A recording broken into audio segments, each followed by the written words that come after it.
Around the turn of the new millennium, and for reasons unknown, a group of brave people from the Polynesian islands of Tonga and Samoa set out on a journey in hopes of finding a new home. The distance they traveled was exactly 2,247 miles to the Marquesas Islands in the Pacific Ocean. This was done with the stereotypical hollowed-out canoe. After this amazing feat of seafaring skills and pure ambition, the Polynesian explorers were far from finished. Centuries passed before the Polynesians sought more land. Some decided to try their luck to the north. This was the group that would eventually settle the serene Hawaiian Islands. At the same time, others chose to go south. After another incredible voyage, a voyage made by one family with 2 canoes according to native tradition, the island of Rapa Nui was discovered and inhabited. As a very spiritual and incredibly superstitious community, the Rapa Nui quickly began developing their own beliefs and methods of protection. This gave birth to the world-famous Moai, or giant Easter Island heads.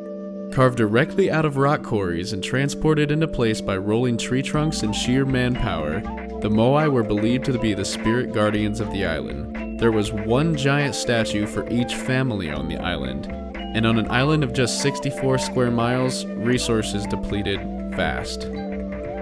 Well into the second millennium, the Moai culture quickly got out of hand. Not only were the few trees left on the island becoming extinct, but there was also fierce competition among families and clans to build the biggest and most impressive Moai. Trees that were completely native to the island were now completely gone, and the people felt the consequences of not taking care of the land provided to them. All of this sparked a kind of dark ages fueled by cannibalism and civil war. Researchers say that they would not be surprised if the population exceeded 15,000 at its peak. However, only a couple thousand were estimated to inhabit the island when the first European sailors arrived in 1722. There is no way of knowing the true amounts of population density fluctuation before European arrival, but everyone has their rough estimates. What we do know, however, is that after the terrible period of decline caused by the Moai builders, people began to intensely resent the ways of their ancestors. That kinda sounds familiar in a way. Anyways, another system of beliefs began to severely grow in popularity by this time, known in English as the cult of the Birdman. I am not making this up. It is unknown whether this belief system existed alongside the Moai culture, or if it began as a result of the downfall. But we do know it was the most prevalent religion on the island from the fall of the Moai to the arrival of Roman Catholicism.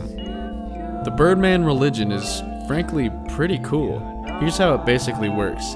The religion revolves around the need for a supreme figure above all clan leaders to represent the association with their chief deity, Make Make. This was done through a deadly annual competition. First, a shaman figure from each clan would put forth a competitor revealed to him in his dreams.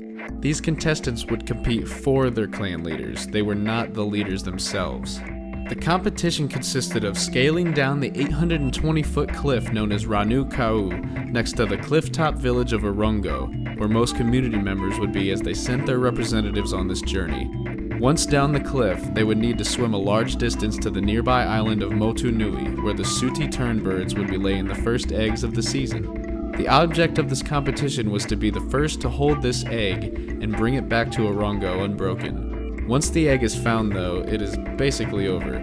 The winner shouts a certain phrase back to his clan leader, who then begins the process of becoming sacred for the next year. All competitors must return upon hearing the winning call, though the winner himself may return when he feels spiritually ready. The clan leader then spends a year in seclusion, receiving gifts of food and valuables, along with his clan retaining the rights to all turn eggs for that year. However, as you can imagine, not all the competitors made it back home. They were subject to shark-infested waters and falling off a huge cliff, not to mention drowning. But this way of life was arguably the good years in Rapa Nui, with famine and conflict not being an enormous issue. One recently discovered and fascinating fact about this period of Rapa Nui history is that there is evidence to show indigenous peoples from South America made it to the island and brought various goods such as the sweet potato, not native to Polynesia, and it's a staple of Rapa Nui diet even today. There is even evidence to support assimilation between the cultures. As with almost every story from antiquity about a native people, things got very ugly when white men showed up. The first European to land in Rapa Nui was Dutch explorer Jacob Roggeveen. He was the one to name the island in honor of the day they landed, Easter Island. Surprisingly, despite a couple of small fights with European explorers, the population was able to hover between 2,000 to 3,000 from 1722 to the 1860s. This is when Europeans enacted their most infamous pastime, slavery. Plantation owners in Peru saw the potential of slave cultivation from Easter Island, and in 1862, over 1,500 natives were forcefully taken from their home to become slaves. However, after only about a year, the Rapa Nui slaves were freed, even though most had died from tuberculosis, smallpox, and dysentery. It was documented that only 12 natives returned to the island to their already depleted population, and brought those diseases with them. Along with the freed slaves, the first Christian missionaries arrived at the island in 1864, having the entire population converted to Catholicism within just 4 years. Unfortunately, a priest named Eugene Iraud spread his tuberculosis to the Rapa Nui and wiped out a quarter of the remaining 1,000 people.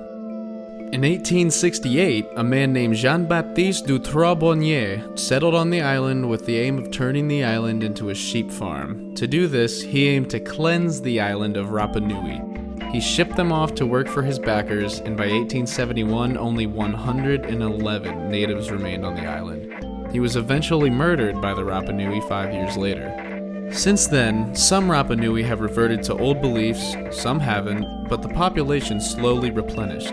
Until the 1960s, the Chilean government confined the natives to a settlement on a corner of the island until it was reopened in 1966. Even if most of the original culture was lost, you can still go and visit the Rapa Nui today. As you can see, there is much more to this tiny island than giant stone heads.